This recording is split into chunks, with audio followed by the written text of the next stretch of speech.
Assalamu alaikum wa rahmatullah. Okay, what you're seeing right now is the beginning of a video that I did on YouTube. So you can go and watch that because that will be a nice complement to this particular video, which is a recap about the webinar that we just had on self-sabotage.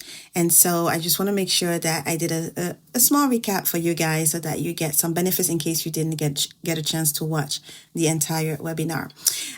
So self-sabotage, as we discussed, is when we go against what we want to do. And the example that was given was when you're on your phone and you have your Quran open, you know you're supposed to read your Quran, but then you get on your phone and you start scrolling and you get away. And it's like, okay, why am I doing this? Why this behavior when I know I want to read Quran? Like, why am I being distracted so easily when I have these lofty goals? And that's what we are recapping here. This is what we call self-sabotage, and many sisters actually struggle with it, and they don't even realize that that's what they're doing, and because it's happening at the subconscious level. And there's a reason why you left the Quran and you went for the phone. Something. It could be that you had deep down you have a thought, I don't even sound right. I always struggle. This is hard. And so to avoid that painful feeling, you're just going to be like, okay, let me do something else. Right. And this is why you reach for the phone. But you didn't realize because it happened quickly and it happened at the subconscious level. So one of the reasons that, you have to sound just right, things should be so easy, you focus on the outcome so much and not on the journey and the effort, is because of perfectionism.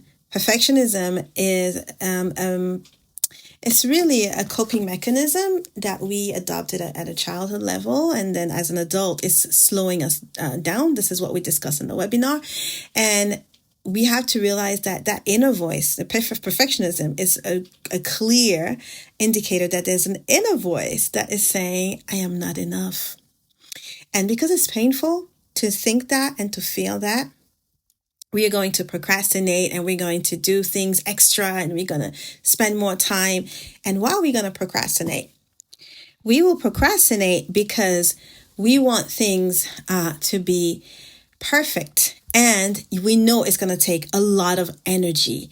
And so instead of going into all of this stress of having everything perfect, we keep getting stuck. And say, okay, next day, tomorrow, later, after. And if you pay attention to your mind, you will see that it's filled with negative self-talk. And so that's what we discussed. The activity that we did, it was for us to recognize the negative self-talk, right? So perfectionist mindset leads to procrastination, harsh self-talk, and anxiety. And we delay tasks, we avoid starting, or we give up too soon. Okay? We also discussed in the webinar another major factor. And that other major factor, while we self-sabotage, it has to be recognized. It could be that you're not actually self-sabotaging, but that you are spiritually afflicted.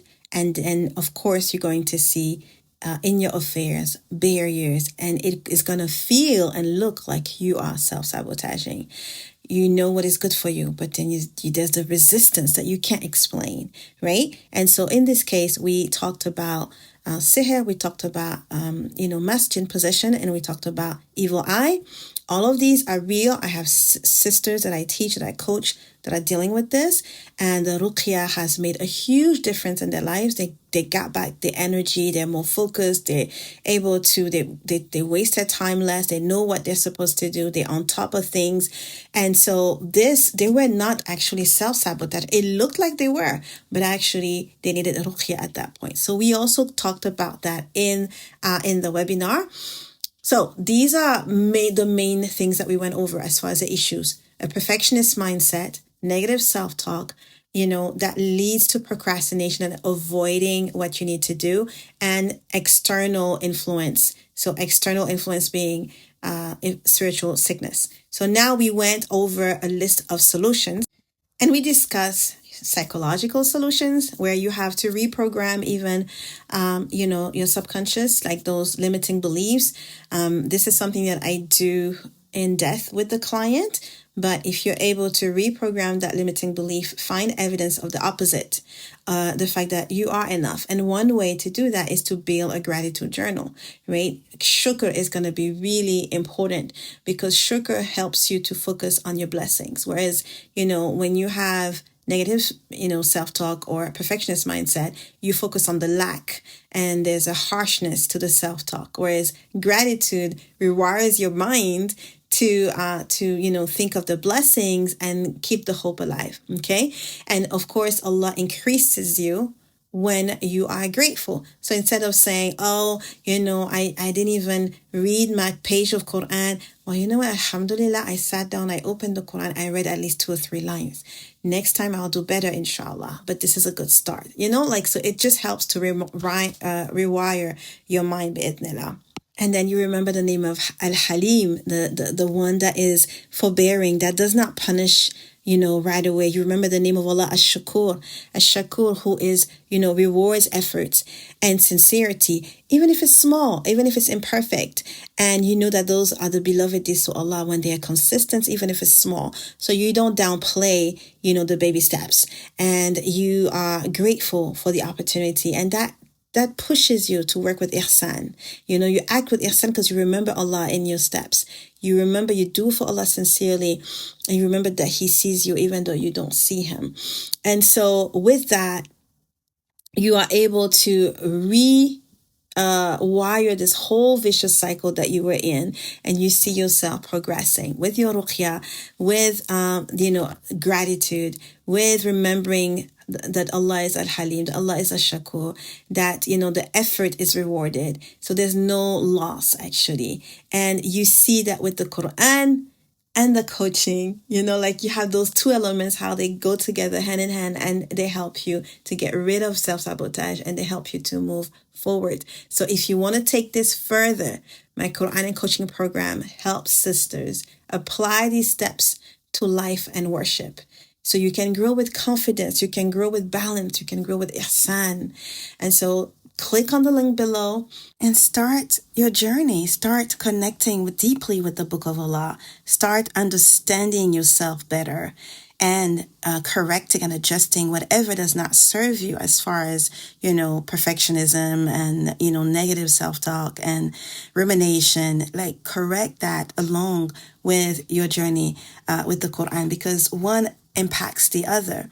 And as well as being in the company, that you're not doing this alone. This is a group coaching platform. So this is going to be beautiful to be with your sisters as all of you are striving to get closer to Allah, to becoming women of Quran, stronger believers. So click on the link below and start your journey as soon as possible. The surah that we will be doing, inshallah, is Surah to Yusuf, which is the best of stories, which is a very beautiful surah that has personally transformed my life. This Fatima plan is more focused on productivity and how to live a productive life, understanding your limiting beliefs. It doesn't go too much into mindset because that's the Maryam plan. And if the group plan is not a fit for you, I do have very few slots available for the one-on-one. That's the Fatima Plus Quran Plus coaching. So this is the plus plan because it's one-on-one, and you could see the details of that as well when you click on the link below.